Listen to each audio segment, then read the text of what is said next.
우리에게 주시는 하나님 말씀은 마태복음 4장 18절에서 22절까지 말씀입니다. 마태복음 4장 18절에서 22절까지 말씀입니다. 신약 성경 5페이지 마태복음 4장 18절에서 22절까지 말씀입니다. 마태복음 4장 18절에서 22절 신약 성경 5페이지입니다. 우리 다 함께 한 목소리로 하나님 말씀 읽겠습니다. 시작. 갈릴리 해변에 다니시다가 두 형제 곧 베드로라 하는 시몬과 금을 던지는 것을 보시니 그들은 어부라. 말씀하시되 나를 따라오라. 내가 너희를 사람을 낚는 어부가 되게 하리라 하시니 그들이 곧 그물을 버려두고 예수를 따르니라. 거기서 더 가시다가 다른 두 형제 곧 세베대의 아들 야고보와 그의 형제 요한이 그의 아버지 세베대와 함께 배에서 금을 짚는 것을 보시고 부르시니 그들이 곧 배와 아버지를 버려두고 예수를 따르니라. 아멘. 할렐루야. 우리 수요예배 오신 사랑하는 성도님들 주님의 이름으로 환영합니다. 우리 한번 마음에 손을 얹고 하나님께 먼저 이렇게 인사했으면 좋겠습니다. 우리 하나님께 사랑합니다. 감사합니다. 시작. 사랑합니다. 감사합니다. 우리 앞뒤 좌우 성도님들 한번 바라보시면서 두 손을 펼치시고 환한 미소로 사랑합니다. 축복합니다. 시작. 오늘 부르심이라는 제목으로 같이 말씀 나누도록 하겠습니다. 오늘 말씀은 너무나 유명한 말씀이죠. 예수님께서 첫 제자를 부르시는 장면인데 베드로, 안드레, 또 야고보, 요한을 부르는 이 장면이에요. 이 장면을 통해서 하나님이 하나님의 일을 하실 때 하나님이 스스로 하시는 것도 있지만 하나님의 사람들을 불러서 하나님의 일을 이루심을 우리는 보게 됩니다. 예수님께서 이 제자들을 부르시는 이유가 당연히 사람을 낚는 어부가 되게 하기 위해서 목적을 갖고 부르셨다는 거죠. 그러니까 예수님이 하실 일이 사실을 사람을 낚는 일이었어요. 근데 그 일을 당신이 혼자 하시지 않고 하나님의 사람들을 불러서 그 일을 하셨다는 거죠. 오늘날도 마찬가지입니다. 하나님께서 저와 여러분들을 통해서 하나님의 일을 하시길 원하신다는 거예요. 특별히 여기 앉아 계신 이 말씀을 듣는 저와 여러분들에게 하나님의 부르심이 있다는 것을 우리가 잊으면 안 된다는 거죠. 그러면 하나님의 부르심은 어떻게 우리 가운데 나타나고 이루어지는가? 오늘 말씀해 보니까 예수님께서 이 제자들을 부르시는 이 장면 첫 번째 18절에 어떻게 시작하냐면 갈릴리 해변에 다니시다가라고 되어 있어요. 그러니까 예수님이 지금 갈릴리 현장에 다니시면서 이 두 형제를 봤다는 거죠. 예수님은 많은 시간들을 갈릴리에서 보내셨어요. 거기서 병도 고치고 구원도 하고 또 제자들을 부르시고 수많은 일들, 사실 갈릴리에 가장 많은 시간들을 보내셨어요. 동시에 여러분, 이 두 형제 베드로, 요한, 안드레, 야고보, 이 네 명의 이 예수님의 제자들이 되죠. 나중에 이 형제들 역시 어부로서 이 갈릴리, 당시에 이 갈릴리 호수인데 바다처럼 굉장히 넓어요. 제가 성지순례 갔을 때 이 갈릴리에서 배를 타고 좀 나갔다가 거기 그 배 안에서 예배도 드리고 하여튼 뭐 그런 시간들을 보냈어요. 굉장히 넓어요. 그러니까 호수 같지 않고 바다처럼 정말 넓어요. 이 베드로, 안드레, 야고보, 요한은 삶의 전부를 예수님 만나는 이 시간까지 대다수 어디서 보냈을까요? 갈릴리에서 보냈다는 거죠. 근데 예수님도 지금 갈릴리 해변을 다니시다가 제자들을 만나게 돼요. 즉 여러분, 부르심은 특별한 장소에서 이루어지는 게 아니에요. 예를 들면 어떤 기도원에 가야지만 부르심이 있고 어떤 집회 가운데 부르심이 있고, 물론 그런 예배와 집회와 그런 데도 하나님의 특별한 부르심들이 있을 겁니다. 하지만 우리의 삶의 자리에 하나님의 부르심이 있다는 거예요. 우리 한번 따라할까요? 삶의 자리에 부르심이 있다. 시작. 여러분, 예수님은 제자들의 삶의 자리 가운데 오셔서 그들을 부르셨다는 거예요. 모세도 그가 80세에 하나님의 부르심을 받죠. 근데 그 80세의 부르심을 받는 장소가 어디였습니까? 광야에 늘 양치고 목동 일을 하던 그 광야에 40년 동안 모세가 거닐던 그 광야의 떨기나무 가운데 하나님의 부르심이 임했다는 거예요. 여러분, 또 다윗 역시 어떻습니까? 그가 매일 아버지의 심부름, 그리고 아버지가 시키는 일, 양치고 똥 치우고 하던 그 들판 가운데 있을 때 하나님을 만났고, 그리고 이제 나중에 부르심을 받아서 사무엘에게 기름 부음을 이제 받게 되는 거죠. 여러분, 그러니까 많은 경우 하나님의 사람들이 하나님의 부르심을 받는 자리는 특별한 어떤 특별한 장소나 정해진 어떤 곳이 아니라 우리의 삶의 자리 가운데 하나님의 부르심이 있다는 거죠. 여러분, 그런 의미에서 이 베드로, 안드레, 야고보, 요한은 이 바다에 그물을 던지고 그물을 씻는 그때 하나님의 부르심을 받은 거죠. 여러분, 우리도 마찬가지예요. 우리가 일을 하는 중에 또 우리의 삶의 모든 자리 가운데 하나님의 부르심이 있을 수 있다는 거예요. 가정에서 우리가 아이들을 돌보고 가정을 돌보면서 그 자리에도 어쩌면 하나님의 부르심이 있는 자리일런지 모르겠습니다. 어쩌면 하나님께서 내가 이 가정에 시집이 오고, 내가 이 가정에 이 자녀들을 낳고, 내가 이 남편과 결혼해서 이 가정을 꾸려가는 이 모든 일들에 하나님의 부르심이 있을 수 있다는 거예요.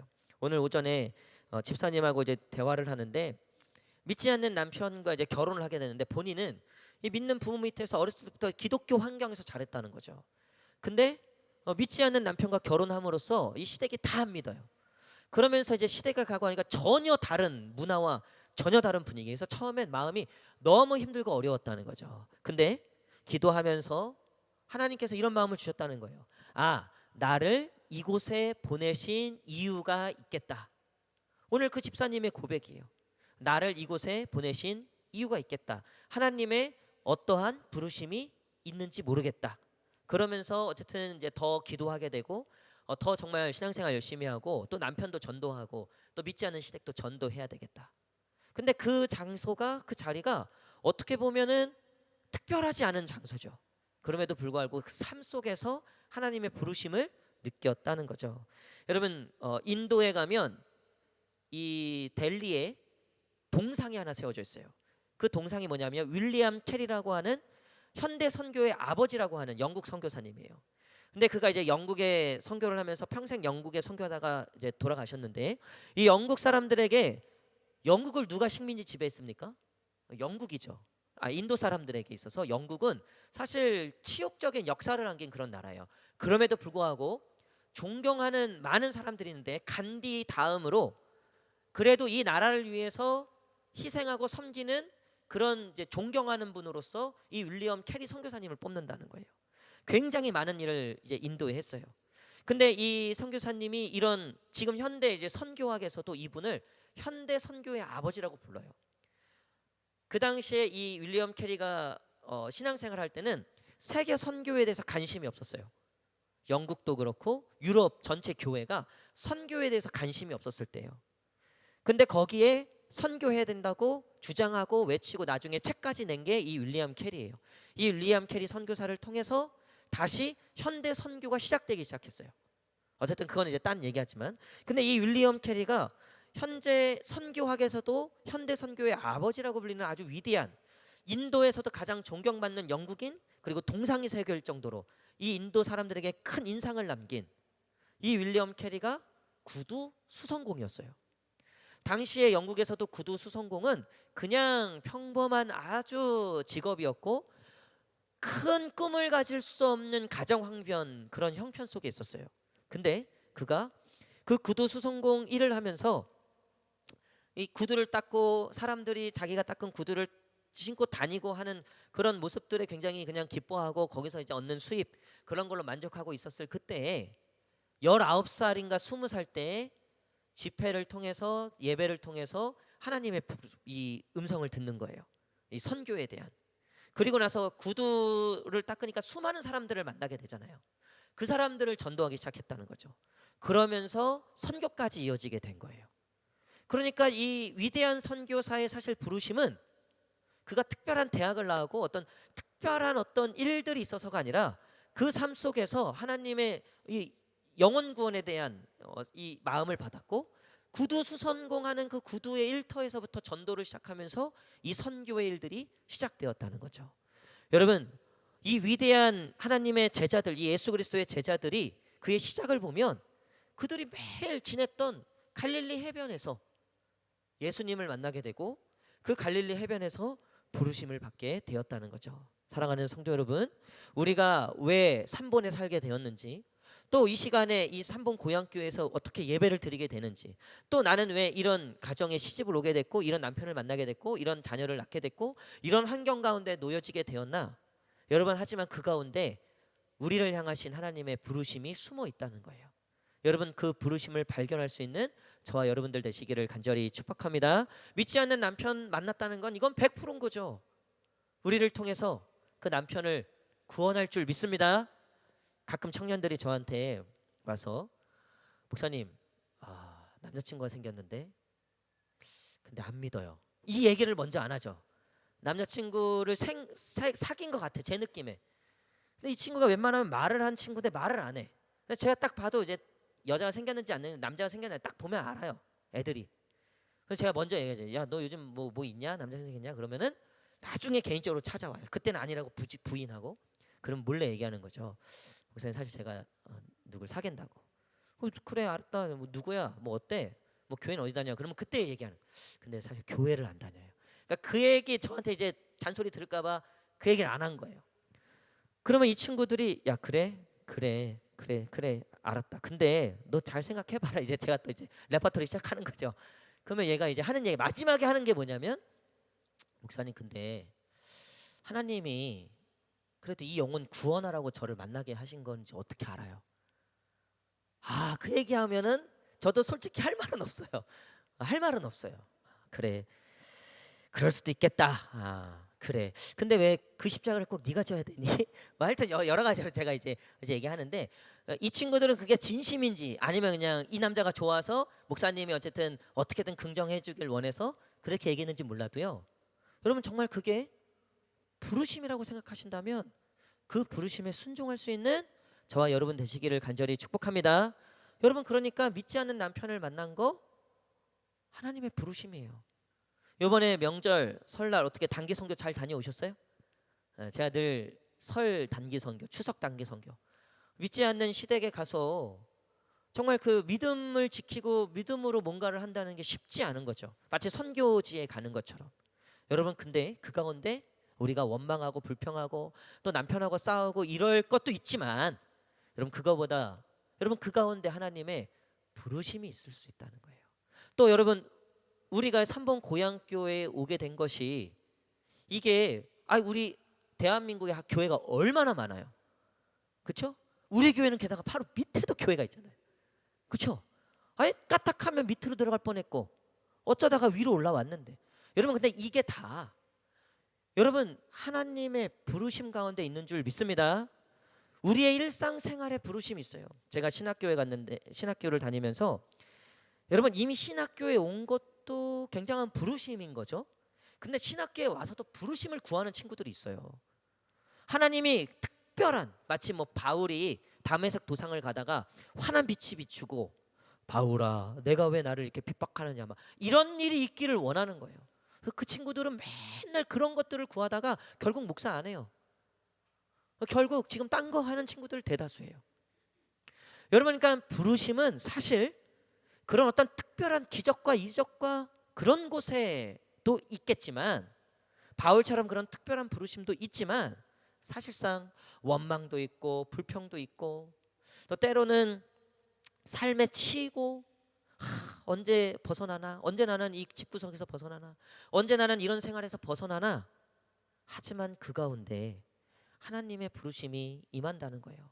베드로와 안드레, 야고보, 요한, 여러분 예수님이 나 따라오라 하니까 바로 쫓아가죠. 이거를 어떤 분이 어부일이 그렇게 힘들었다는 거예요. 어부일이 언제 여기 벗어나는데 마침 불렀다는 거죠. 뭐 그렇게 이제 우스갯소리를 얘기하시는 분이 있지만, 여러분 나중에 보면 이 베드로가 물고기가 안 잡히는 거예요. 그날도 공치고 왔어. 근데 그 가운데 이제 예수님이 나타나셔서 물고기 많이 잡게 해주시고 이제 제자로 부르심을 받죠. 누가복음에 이 부르심은, 이 마태복음 부르심은 그것들이 다 생략된 거고, 누가복음엔 좀 더 구체적으로 나와 있죠. 여러분, 그러니까요, 고기도 안 잡히고, 이놈의 집구석, 이 직장 생활, 이제 지긋지긋한 진짜 나의 인생, 나의 삶, 아무런 소망도 없어 보이고 뭐 특별한 일도 없어 보이고, 하지만 그 가운데 하나님의 부르심이 분명히 있어요. 여러분 오늘 그 부르심을 발견하시고 그 하나님의 음성을 듣는 저와 여러분 되시기를 간절히 축복합니다. 여러분 이 베드로와 야고보, 요한, 안드레 이들을 향해서 예수님이 부르시는데 뭐라고 부르십니까? 19절 읽겠습니다. 19절 시작. 따라오라 내가 너희를 사람을 낚는 어부가 되게 하리라 하시니. 아멘. 여러분 이 예수님께서 제자들을 부르시는데 사람을 낚는 어부가 되게 하리라. 그러니까 이 베드로, 야고보, 요한, 안드레 이 사람들은 한 번도 들어보지 못한 일이었어요. 사람을 낚는 어부가 되게 하리라.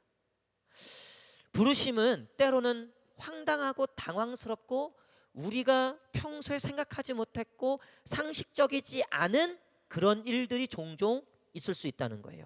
갑자기 너가 세계 복음화에 쓰임을 받을 것이다. 할렐루야. 아무도 아멘 안 하시잖아요. 나는 상관없으니까. 나는 3번 아줌마.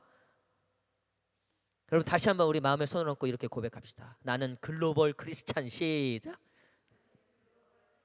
나는 아줌마가 아니라 크리스찬. 시작. 할렐루야. 여러분 이 베드로, 야고보, 요한, 안드레 이 사람들에게 예수님의 이 부르심은 굉장히 쇼킹하고 지금까지 들어보지 못한, 게다가 여러분 예수님을 따르기 위해서 결국은 이 그물도 버려야 되고 배도 버려야 되고 나중엔 아버지까지 이제 두고 떠날 수밖에 없는 상황인 거죠. 그러니까 이들에게 있어서는 이게 굉장한 도전이었다는 거죠. 한 번도 생각해 보지 못한, 갈릴리에서 떠나서 뭘 해볼 생각조차 하지도 못한, 옛날에 이렇게 시골 살고 뭐 시골뿐만 아니라 그러니까 집안에 애들도 많고 식구도 많고 그러다 보면 이 국제시장이라는 영화 같은 데 보면 여자들이 보통 희생을 하잖아요. 넌 오빠를 위해서 네 꿈도 접고 다 오빠 위해서 뒷바라지하고 네 오빠가 잘 돼야지 잘 되는 거야. 예를 들면 그러니까 그때는 또 그게 당연한 건 줄 알았죠. 당연한 건 줄 알았어요. 저희 누나들도 이게 집안이 어려우니까 본인들 꿈을 다 접고 그냥 고등학교 졸업하는 족족 다 일 나가갖고 돈 벌어오는 대로 집에 다 갖다 주는 거예요. 유일하게 둘째 누나만 반항해갖고 본인 하고 싶은 일 한다고 나가서 하다가 그러다가 결국 또 잡혀갖고 들어와갖고 1번부터 저희 3번까지가 그 일 다 했어요. 4번, 5번인 저는 그나마 이제 집안 살림이 조금 나아졌을 때 그나마, 그리고 어렸으니까 뭐 돈을 벌을 수도 없고 그래서 그 일은 했지만, 그래서 이번에도 명절 때 이제 만났잖아요. 심심하면 그 얘기 꺼내는 거예요. 누나들이 어렸을 때 우리가 아빠 지금 아빠 지금 행복하신 줄 아시라고. 갑자기 뭐 또 그 얘기하면 분위기 또 싸해지고 그러다가 제가 또 이제 분위기 정화시키고. 그러니까 어렸을 땐 그게 또 당연하다고 생각한 거죠. 근데 이제 생각해 보면 너무 아까운 청춘인 거예요. 그때 내가 내 꿈을 좀 펼쳤더라면, 예를 들면. 그리고 집안 환경이 그렇게 안 되면 그런 꿈조차도 꿀 수 없겠죠. 근데 지금 이 베드로, 안드레, 야고보, 요한에게는 하나님의 예수님의 이 부르심은 엄청난 거였어요. 왜냐하면 그들이 한 번도 꿈꿔보지 못하고 상상하지 못한, 갈릴리를 떠나서 무언가를 한다? 또 다른 직업을 갖는다? 당시 시대는 더 상상할 수도 없고 꿈꿀 수도 없었던 거죠. 대부분 우리 한국 요즘의 젊은이들이 그렇다는 거잖아요. 얼마 전에 이 독거 청년들, 특별히 우울증과 이 외로움, 그래서 인간관계를 전혀 안 하는 그런 청년들이 엄청 늘었다는 거예요. 그 용어가 있던데 무슨 일본어 같은데 하여튼 뭐 5글자예요. 제가 정확히 기억은 안 나는데, 근데 보니까 그거를 이제 뉴스에서 현재 우리나라 청년들이 그렇다는 거예요. 그래서 인간관계도 끊고 다 끊고 집 사람들하고 끊고 명절에 안 나타나는 청년들이 많았다는 거예요. 그냥 집에서 넷플릭스 보고 게임하고 그냥 그러고 산다는 거예요. 꿈도 없고 비전도 없고 아무것도 없어요. 왜 그러냐 물어보니까 뭐 집을 살 수 있어요. 뭐 이미 부모 잘 만나갖고 그런 애들 우리가 어떻게 쫓아가요. 뭐 이러고 산다는 거죠. 아무리 열심히 일하고 노력해봤자 집 한 채 마련 못하고 좋은 차 하나 마련하지 못하고 결혼은 꿈도 못 꾸고 그러니까 그냥 다 접고 그러고 그냥 산다는 거죠. 여러분 그런 청년들에게 세계 복음화를 얘기하고 그런 청년들에게 영혼 구원을 얘기한다고 한들 여러분 그들이 그게 받아들이기가 쉽겠냐고요. 자기 몸 하나 건사하기도 힘들고 세상 살아가는 것도 빡빡해 죽겠는데, 오늘 우리 이제 23살 될 우리 여자 청년들 3명하고 제가 양육을 하고 있는데, 오늘 이제 어떤 비전과 꿈에 대한 이야기를 잠깐 나눴어요. 너희들의 관심사가 뭐니? 요즘 제일 너희들의 화두가 뭐니? 얘네들이 이제 3학년 4학년 뭐 요렇거든요. 뭐겠습니까? 당연히 뭐겠습니까? 취업이죠. 취업과 성공, 그런 부분들이 이해는 돼요. 이해는 되고, 근데 얘네들이 그 얘기를 하면서 기쁘고 막 희망찬 어떤 기대가 있는 표정이었을까요? 아니죠. 왜냐하면 일단 자기 집 형편을 다 알아. 우리 엄마 아빠가 얼마까지 밀어줄 수 있는, 내가 흙수저인지 금수저인지 은수저인지를 본인들이 더 잘 알아. 그러니까 자기가 할 수 있는, 자기가 노력해서 자기가 정말 죽도록 뼈빠지게 노력해야지만 되는 어떤 그런 상황들에 대해서 이미 거기에 눌려버리고, 거기에 대해서 제가 뭐 세계 복음화를 얘기하고 뭐 하나님의 사명을 얘기하고, 여러분 이게 가당키나 하겠습니까? 여러분 근데 하나님의 부르심은요, 그거를 바꿔 놓으신다는 거예요. 그 인생을 완전히 뒤집어 놓으신다는 거죠. 여러분 그런 부르심이 오늘 저와 여러분 가운데 있기를 간절히 축복합니다. 구두 수송공이 어떻게 세계 복음화를 꿈꿀 수 있었겠습니까? 그거는 그가 하나님의 부르심을 만났기 때문이에요. 여러분 오늘 이 예배 가운데도 그런 하나님의 부르심이 있게 되는 줄 믿습니다. 여러분 근데 이 예수님이 이런 엄청난 부르심을 이 베드로, 안드레, 야고보, 요한, 왜 이들을 부르셨을까요? 이들의 조건과 형편으로 봤을 때는요, 예수님이 꿈꾸시는 그것과는 너무나 거리가 먼 사람들이죠. 영향력이 있어요, 무슨 뭐 지식이 있어요, 재력이 있어요, 힘이 있어요, 권력이 있어요. 뭐가 있어요? 당시의 어부의 직업은 평범할 뿐만 아니라 약간 천한 직업 중에 하나였어요. 늘 비린내 나고 늘 피를 봐야 됐어야 했고, 사람들이 꺼리는, 하지만 먹고 살기 위해서는 해야만 되는. 그러니까 예수님이 제자를 부르실 때 이왕이면 잘난 사람들 부르면 좋잖아요. 교회도 여러분 우리가 직분을 주고 뭐 교회에 어떤 자리를 세울 때 학력 내세요, 이력서 내세요라고 한다면, 재력 내세요라고 한다면, 신앙의 경력과 몇 대 손인지 한다면, 제가 전에 말씀드렸죠. 심한 교회는요, 고향도 따진대요. 고향이 어딘지, 경상도인지 전라도인지.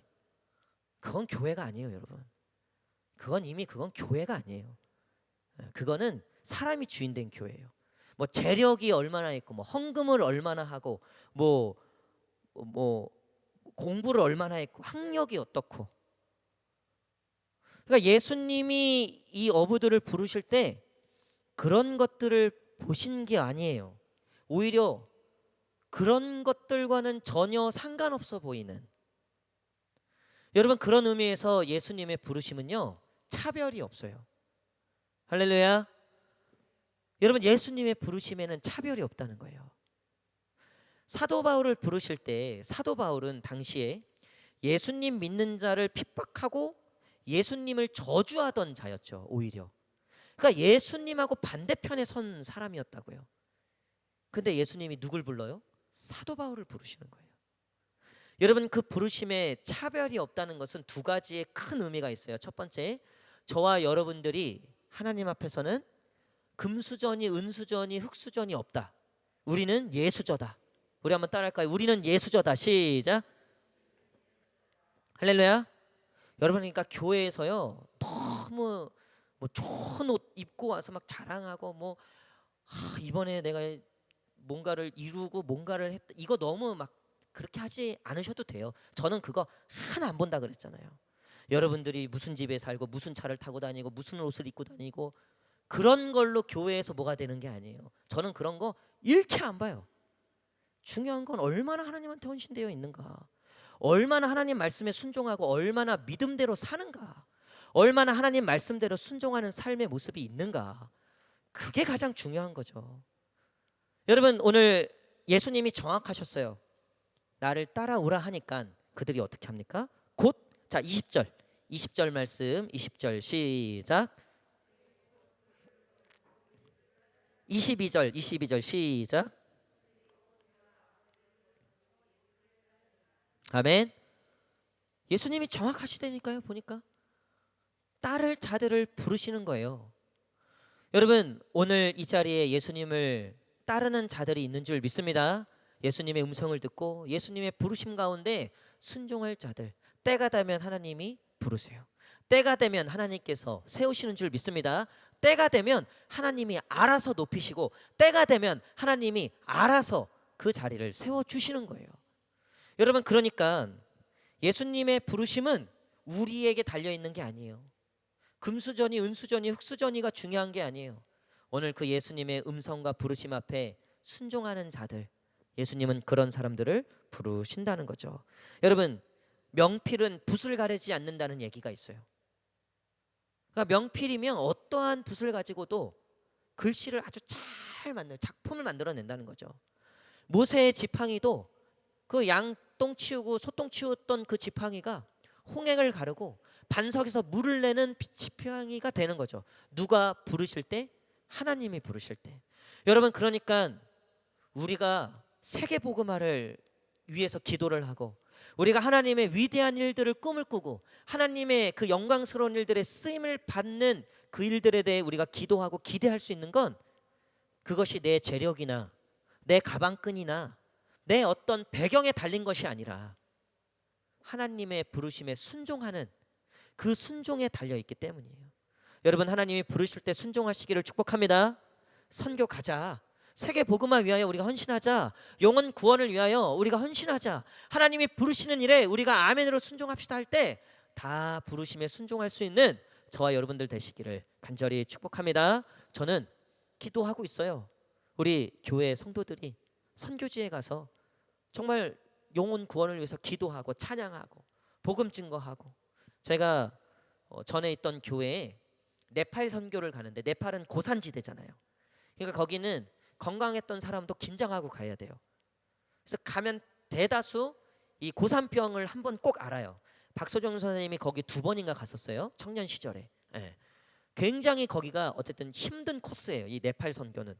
근데 전에 있던 교회에서 아주 유명한 이야기인데 그 네팔 선교를 3년 정도 꾸준히 가셨던 은퇴 장로님이 계셨어요. 연세가 이미 70세가 넘으셨어요. 근데 네팔을 3년 연속을 가셨어요. 말렸어요. 가족들부터 다 말렸어요. 근데 기도 중에 하나님이 부르셨다는 거예요. 내가 죽어도 그 부르심에 순종하고 죽겠다는 거예요. 3년을 내리간나오고 간증을 하시는데 그냥 핑계할 수가 없는 거예요. 그 간증을 듣는데 선교 가자고 하는데 누가 핑계를 대겠어요? 누가? 그 연세에도 하나님이 부르셨다고 하니까 그 부르심에 순종하며 내가 죽어도 부르심 가운데 죽는 건 나는 행복하다. 이러고 가시는 거예요. 여러분 그러니까 저는 여기 계신 우리 성도님들 하고도 남아요. 할렐루야. 아멘이 적네요. 여기 이 부분에서 여기 계신 성도님들 하고도 남아요. 할렐루야. 여러분 하나님이 부르실 때 저희가 이제 내년 이제 2월 한 1, 2월 정도 제가 생각하고 있어요. 1, 2월 정도에 일단 해외 선교가 아니라 비전 트립. 선교지가 이런 곳이구나. 선교사님이 이렇게 사역하고 해외 예수님 믿지 않는 영혼들에 대한 하나님의 마음이 이런 거구나라고 하고 이 여호수아와 갈렙이 정탐했듯이 우리가 이제 정탐하러 이 트립을 가는 건데 여러분 모집하고 부르실 때 순종하실 수 있는 여기 계신 저와 여러분 되시기를 축복합니다. 지금부터 남편한테 얘기해 놓으세요. 내년에 나 어쩜 선교 갈 수도 있다. 나 없어도 일주일 동안 잘 먹고 잘 살고 그리고 나 어떻게 될지 모르니까 기도해라 라고 지금부터 얘기를 해 놓으세요. 지금부터. 저랑 지금 계속 눈 피하고 계세요. 보니까 여러분 근데 하나님은 우리가 상상하지 못하고 우리가 감히 꿈꿀 수 없었던 하지만 하나님의 부르심은 우리 가운데 그렇게 임하는 거예요. 여러분 마지막으로 여러분, 이 하나님의 부르심은 늘 혼자가 아닌 동역자들과 함께 부르신다는 거예요. 자, 베드로와 안드레를 부르셨고 야고보와 요한을 부르셨죠. 그리고 12명의 제자를 부르시고, 또 보면 성경에 보면 거의 혼자 독단적으로 사역한 사람은 거의 없어요. 그들을 도왔던 조력자들과 함께했던 동역자들이 늘 있었다는 거죠. 여러분, 그러니까 앞뒤 좌우에 계신 분들이 그 하나님의 부르심에 동참하는 동역자가 되는 거예요. 우리 한번 앞뒤 좌우 성도님들과 한 번 더 인사할까요? 우리 함께 세계 선교합시다. 시작. 할렐루야. 믿겨지십니까? 믿겨지십니까? 여러분, 우리를 이렇게 한 교회로 불러주시고 한 말씀 안에서, 한 성령 안에서 한 몸이 되게 하신 하나님의 분명한 부르심이 있는데, 여러분 옆에, 앞에, 뒤에 있는 우리 성도들이 그냥 우리가 여기서 같이 밥 먹고 같이 나눔하고 같이 은혜 나누는 성도가 그것도 맞지만, 우리가 하나님의 일에 같이 쓰임 받고 같이 그 하나님의 동참하는 동역자라는 사실, 여러분 이 사실을 절대 잊으면 안 돼요. 이 전쟁에 보면 난공불락의 성을 점령할 수가 없는 거죠. 근데 그 난공불락의 성을 점령할 때 그 역사를 보면요, 반드시 뭐가 있어요? 내부의 적이 있다는 거예요. 내부의 적. 트로이의 목마가 대표적으로 결국 그 안에 들어가서 내부에서 그 이제 그 목마 그 안에서 이제 나와서 안에서 문을 열잖아요. 그렇죠? 그러니까 그 300이란 영화 봐도 그 유일하게 이제 다니는 그 길을 그 내부에 있던 사람이 알려주잖아요. 그러니까 내부의 적이 굉장히 위험하고 조심스러워야 되는 거죠. 여러분, 근데 어쩌면 우리끼리 동역자가 아니라 서로 경계하고 서로 계속 의심하고 서로 계속 경계하는 거, 여러분 그러시면 안 돼요.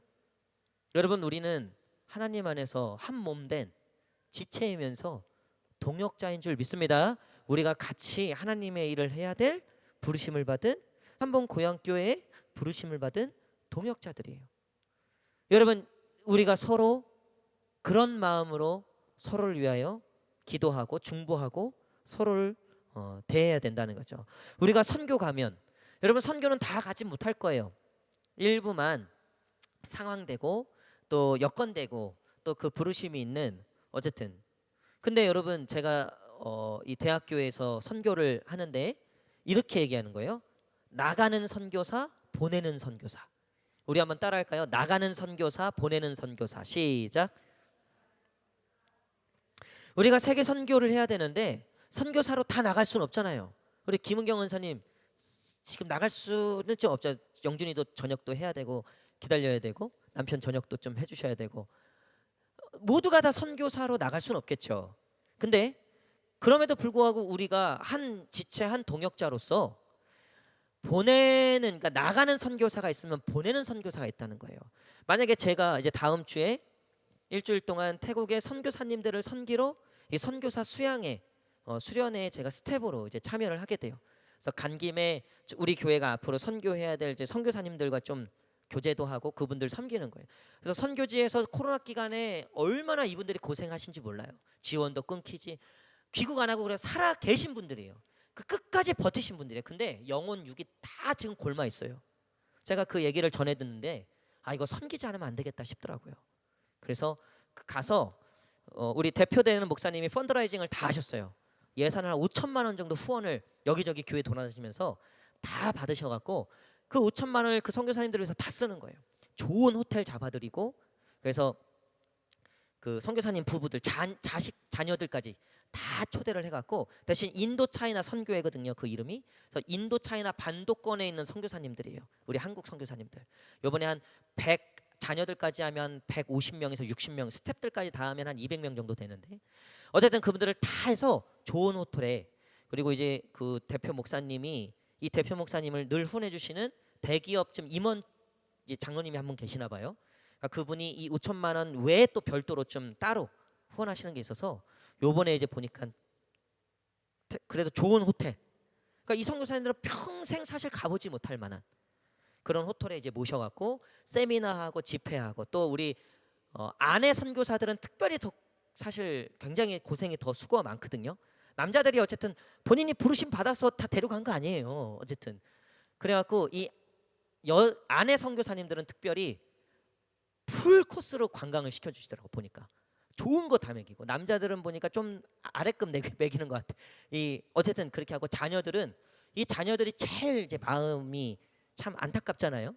이 자녀들이야말로 진짜 부모 정말 그거 따라가 갖고, 이 자녀들은 선물도 많이 주고 용돈도 많이 주고, 하여튼 뭐 요번에 아주 특급으로 대우해드리고 섬겨드리고, 어쨌든 그런 이제 시간들을 갖는데, 여러분 이 일들을 위해서 그냥 기도해 주시면 그게 나가는 선교사가 아니라 나가는 선교사를 기도로 후원하는, 보내는 선교사가 되는 거죠. 이래든 저래든 우리는 그 선교에 동참하는 거예요. 여러분, 제가 다음 주 한 주간 가 있는 동안에 전사님이 저녁 기도에 인도하시고 하실 텐데, 전사님들이 좀 말씀 증거하고 하실 텐데, 선교사님들을 위해서 기도하세요. 지금 많은 선교사님들이 코로나 기간 동안에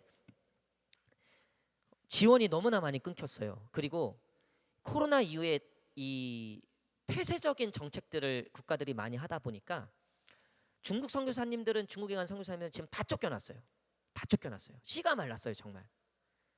그리고 인도 차이나도 이슬람 국가들과 불교 국가들이 모여 있거든요.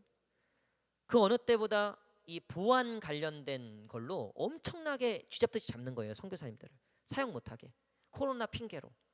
이분들이 너무나 힘들고 어려운, 그래서 한국에 돌아오신 분들도 굉장히 많고, 여러분 이 일들을 위해서 우리가 내가 가진 못해도 중보기도 하고, 이게 바로 보내는 선교사라는 거죠. 이 12제자뿐만 아니라 이 12제자를 섬기는 수많은 사람들이 있었어요. 그리고 누가복음에 보면 특별히 여인들이 이 예수님의 사역과 제자들의 사역을 참 많이 섬겼다고 누가복음에는 이름까지 기록되어 있죠. 그때 딱 한 번 등장해요. 그 여인들의 이름이. 어쩌면 그 이름이 등장하지 않는 수많은 동역자들도 있어요. 여러분, 하지만 하나님 나라에는 다 기록되어 있는 줄 믿습니다. 여러분, 저와 여러분들이 이 땅에서 빛도 없이 이름도 없이, 하지만 우리가 하나님의 복음과 주님의 그 부르심에 순종하는 마음으로 하나님 나라를 위해서 기도로, 마음으로 우리의 힘을 다해서 하나님의 이 사명과 하나님의 나라의 부르심에 순종할 수 있는 저와 여러분 되시기를 간절히 축복합니다. 그래서 여러분, 우리는 다 하나님의 동역자들입니다. 우리는 저기 지금 저 인도 차이나 반도에 있는 선교사님들과 무관한 사람들이 아니라, 우리는 다 그 인도 차이나 반도에 계신 선교사님들의 동역자들이에요. 하나님은 절대 그 사람 혼자만 불러서 일하시지 않습니다. 함께 중보하고 밀고 땡겨주고 하는 동역자들을 세워주세요. 여러분, 이거는 교회도 마찬가지입니다. 저도 마찬가지입니다. 저도 동역자들 없으면 참 힘들겠죠. 여러분들도 마찬가지입니다. 교회에 동역자가 없다는 것만큼 외롭고 힘든 일이 없어요.